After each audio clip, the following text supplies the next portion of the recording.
आजमगढ़ जिले के तरवा थाना क्षेत्र की उमरी ग्राम सभा में मौजूद हैं आप, और जो युवक तरवा थाने में इस युवक की मृत्यु हुई है और तमाम तरह की बातें आ रही हैं। क्या कहना चाहेंगे सर, जैसा कि आप परिवार से रूबरू होकर बाहर आए हुए हैं, क्या कहना चाहेंगे? परिवार का क्या हाल है सर, किस तरह परिवार जी रहा है? देखिए, यह जो घटना है अत्यधिक दुखित है, क्योंकि यह प्रशासन और पुलिस कस्टडी के अंदर ऐसी घटनाएं होना कहीं न कहीं समाज का प्रशासन से विश्वास उठने के बराबर।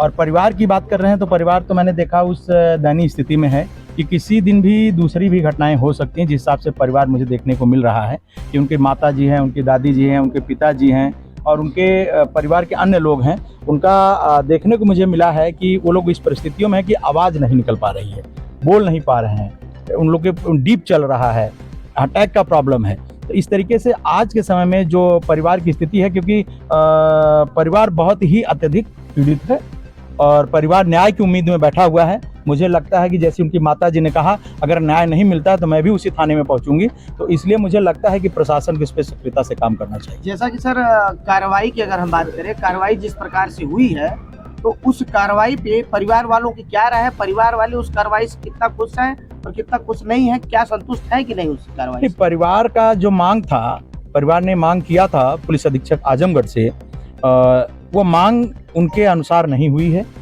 जो उन्होंने मांग किया था कि पुलिस प्रशासन जो उस समय ड्यूटी पे थे बर्खास्त हों, इसके साथ साथ उनके परिवार को आर्थिक मदद दिया जाए। उनके परिवार में एक, क्योंकि वह सबसे बड़ी बात तो यह है कि उस परिवार का इकलौता लड़का था, अब पूरी जिम्मेदारी उस परिवार की उस घर पे है। अब वह परिवार, अगर वह बच्चा नहीं रहा तो कौन देखेगा? तो उस परिवार में एक किसी सदस्य को एक सरकारी जॉब आवंटित किया जाए ताकि उस परिवार का जीवन यापन आगे हो सके, यह मांग है उस परिवार का। लेकिन परिवार से मेरी बातचीत हुई तो उन्होंने कहा अभी किसी प्रकार की कोई भी मांग मेरी स्वीकार नहीं की गई है, न तो हम तक कोई सूचनाएं आई हैं कि हमारी मांगों को संज्ञान में लेकर के कार्रवाई हो रही है। जैसा कि सर आप केंद्रीय मानव अधिकार सेवा संगठन नई दिल्ली के राष्ट्रीय अध्यक्ष हैं और आप अगर मानव अधिकार की बात करते हैं तो यहाँ के हिसाब से मानव अधिकार के तहत आप इनकी जो पीड़ित की बातें हैं आप कहाँ तक पहुँचाने की कोशिश कर रहे हैं? देखिए, हम एज ए केंद्रीय मानव अधिकार सेवा संगठन नई दिल्ली हम यह चाहेंगे, सबसे बड़ी बात तो यहाँ पे मानव के अधिकारों का हनन हुआ है। क्योंकि अगर किसी व्यक्ति को अरेस्ट किया गया है तो बीएनएस से, अभी जो बीएनएस है इससे पहले आईपीसी था, उसके तहत 24 घंटे के अंदर कार्रवाई होकर के कहीं भी जो भी उसको भेजना, जहां भी जेल में भेजना है, वो प्रशासन की जिम्मेदारी बनती है। लेकिन प्रशासन उसको जेल में रख करके क्या कर रहा था, ये जांच का विषय है।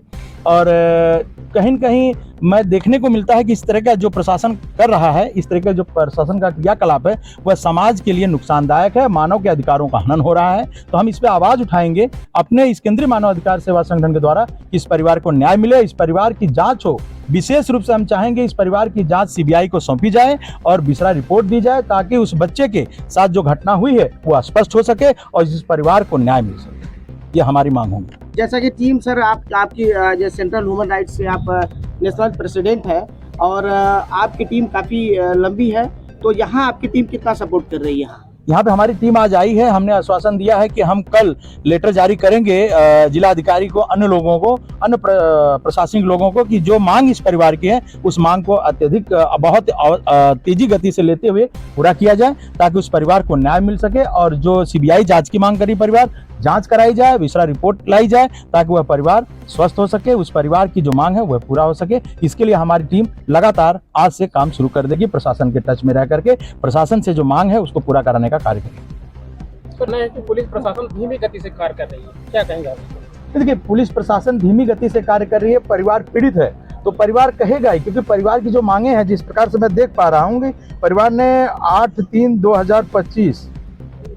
31/3/2025 को मांग रखा है पुलिस अधीक्षक के पास।